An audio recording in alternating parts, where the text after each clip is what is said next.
Este 10 de octubre se va a conmemorar un nuevo Día Internacional de la Salud Mental y se va a lanzar un informe que realizó una comisión internacional para trabajar el tema del estigma y la salud mental en el mundo. En esta comisión, que fue coordinada por dos personas, Sir Graham Thornycroft, un profesor del King's College de Londres, y Charlene Sankel, la directora de una red de pares global que funciona en Sudáfrica, fueron los coordinadores de esta comisión que estuvo integrada por dos comisiones a su vez que la componían. Una estaba formada por gente que iba a redactar este proyecto, que iba a redactar este informe, y la otra comisión iba a estar formada por gente que iba a dar asesoramiento. La comisión que iba a dar asesoramiento, tuvimos la posibilidad de integrarnos esa comisión desde Proyecto Suma y estuvo formada por gente notable como la directora de Salud Mental de la Organización Mundial de la Salud, que es Deborah Kestel, una argentina, gente como Patrick Corrigan, Nicholas Resch, Anthony Yorm, y en ese grupo tan selecto y con gente además con otras experiencias muy notables y de distintos países del mundo, Proyecto Suma estuvo incluida. Fue una suerte y un honor haber podido participar de esta comisión. Muy importante de mencionar es que dentro de este grupo, así como mencioné estas personas, había otros integrantes que tenían la trayectoria de la experiencia vivida en relación al padecimiento mental y al estigma, lo cual le daba una conformación muy singular a este grupo que tenía que asesorar y que redactar un informe sobre estigma en el mundo y que iba a hacer y que va a hacer y que va a salir puntualmente publicado en The Lancet este 10 de octubre. El habernos integrado a esta comisión asesora nos dio la oportunidad de participar y asistir a una serie de debates de qué es lo que se está pensando, haciendo y proponiendo hacer en relación a el tema del estigma y la salud mental en el mundo. Esta fue una oportunidad única en este sentido y pudimos ver que los lineamientos llevan a pensar que lo fundamental en el tema de la lucha contra el estigma tiene que ver con la participación y la presencia de personas con experiencia vivida. Durante muchos años, todas las campañas que tenían que ver con la lucha contra el estigma estaban dirigidas mayormente por profesionales de la salud mental, académicos, investigadores. Lo que trabajó esta comisión y mostró esta comisión es la importancia y la necesidad de la participación, de la presencia de personas con experiencia vivida, y esto es lo que se refleja en este informe tan notablemente.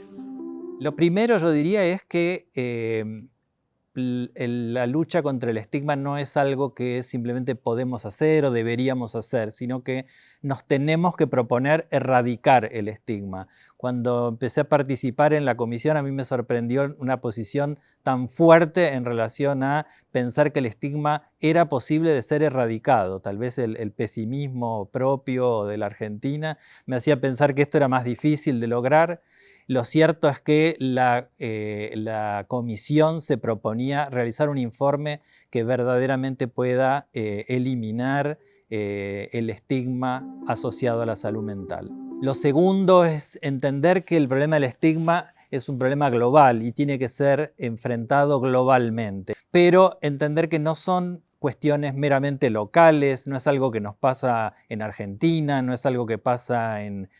América Latina, esto es algo que muy similarmente se da en África, en Asia, en todos los continentes. Gente que participaba de esta comisión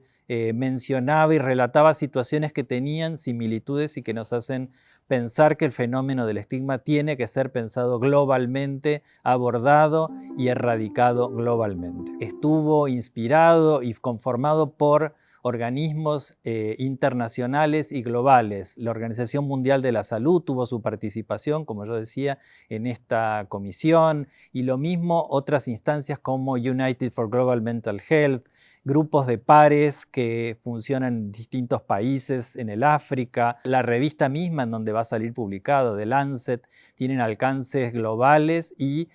tuvieron un rol protagónico en la producción de este informe. Lo tercero que tenemos que pensar es que el estigma no es algo que se agrega simplemente al padecimiento mental, sino que en muchas ocasiones el estigma termina siendo la fuente primaria y de mayor sufrimiento para quienes tienen algún tipo de trastorno mental. El estigma es lo que muchas veces termina haciendo que las personas se priven de buscar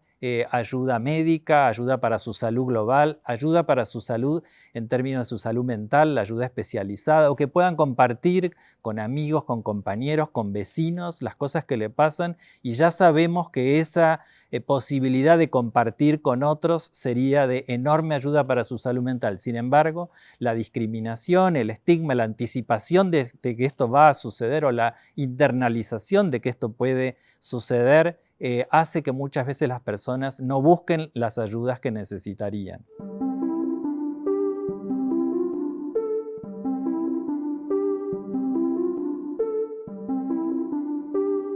Lo otro es que sabemos que priva a las personas de oportunidades laborales. Las personas no solo están, las personas con algún padecimiento mental, no solo tienen más dificultades para conseguir un trabajo, y no es simplemente porque puedan tener dificultades propias. Muchas veces se trata de otros factores y son la falta de oportunidades para quien tal vez tuvo una internación en algún momento de su vida, y es muy difícil poder transmitir esto o explicar qué es lo que estuvo haciendo en un lapso en donde no estuvo trabajando.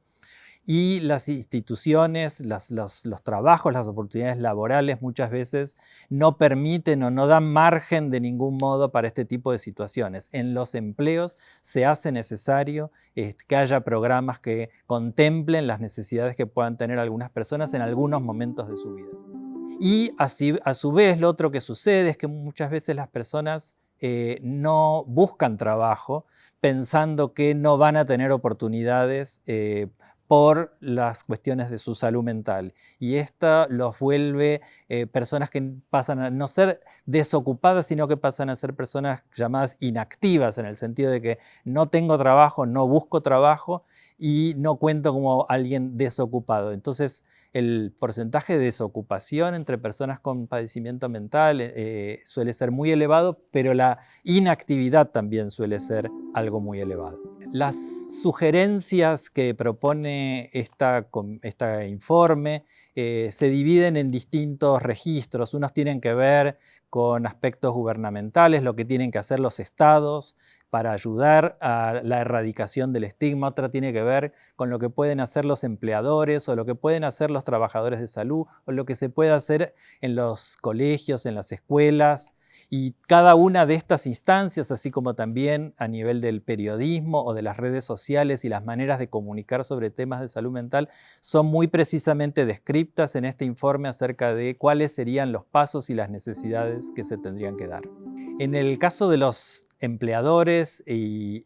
las recomendaciones en relación al estigma en el trabajo, el informe señala la importancia de que existan programas específicos, por ejemplo, para ayudar a personas que en algún momento toman una licencia vinculada a su salud mental y se les hace muy difícil el regreso al empleo. Pero si hubiese programas especialmente dedicados, lo que propone este informe es que de esta manera podría ser más sencillo el regreso. Muchas veces sabemos que a las personas que toman una licencia vinculada a su salud mental les es muy difícil explicar qué les pasó, les es muy difícil regresar al trabajo y quizás piensan que van a ser mal vistos, que los van a considerar en menos, que van a creer que las cosas que hacen o los errores que puedan cometer, como hace cualquier persona en un trabajo, van a tener que ver con algo de lo que les pasó, y todo eso termina resultando muy intimidante y hace que muchas personas después de una licencia les cueste volver o directamente no regresen a su empleo.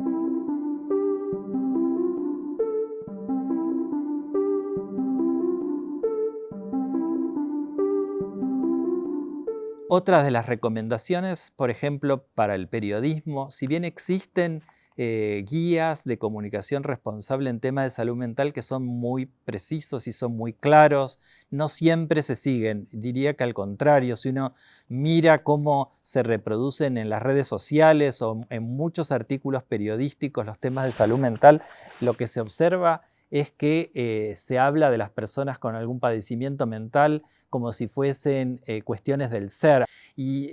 las noticias muchas veces acentúan este carácter del ser de las personas y no como algo que las personas pueden tener, de lo que las personas se pueden recuperar y de las que puede haber un montón de oportunidades. En las redes sociales muchas veces se utilizan algunos términos de la salud mental para descalificar a las personas. En Proyecto Suma tenemos un observatorio de medios, que así lo llamamos, en donde Gustavo Guardo suele enviarle o arrobar a las personas que utilizan términos de salud mental para insultar a otro, para descalificar a otro,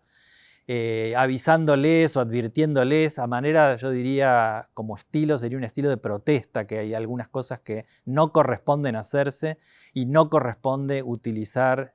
términos de salud mental como modo de descalificar a otras personas. Ya sabemos que esta modalidad de usar los términos de salud mental perpetúan el estigma, perpetúan la discriminación que después se realiza sobre personas que tienen algún tipo de padecimiento mental. Entonces, las guías son muy claras, no sería difícil realmente instrumentarlas. Tal vez lo que hay que pensar es, los periodistas y las personas vivimos en una sociedad que todavía, por desgracia, es profundamente discriminadora y nos toca revisar estas concepciones y estos prejuicios que solemos tener probablemente todos a la hora de comunicar para poder contribuir a la disminución del estigma y a la erradicación del estigma, porque en tanto nuestras comunicaciones en las redes sociales y en el periodismo tengan estas características, va a ser muy difícil lograr lo que nos proponemos. En las escuelas también hay mucho que se podría hacer. Hay programas, por ejemplo, como uno de primeros auxilios en salud mental que en algún país ensayaron de llevarlo a las escuelas y enseñarles a chicos en edad escolar acerca de en qué consisten los padecimientos mentales, sensibilizar respecto de diversos temas de salud mental y dar algunas pautas orientadoras acerca de cómo ayudar a un compañero o ayudarse a sí mismo ante circunstancias que puedan ser adversas vinculadas a la salud mental. Se vio que estos programas de primeros auxilios en salud mental dictados en las escuelas podían ser muy útiles para que chicos y chicas en edad escolar aprendan sobre la salud mental, puedan disminuir sus prejuicios, corrijan algunas de las ideas que circulan socialmente respecto de la supuesta peligrosidad o la supuesta impredictibilidad o la culpabilidad o responsabilidad que podríamos tener las personas en algún momento que tengamos algún padecimiento mental. Y esto se vio que haciendo este tipo de actividades en las escuelas se puede ayudar a disminuir el estigma.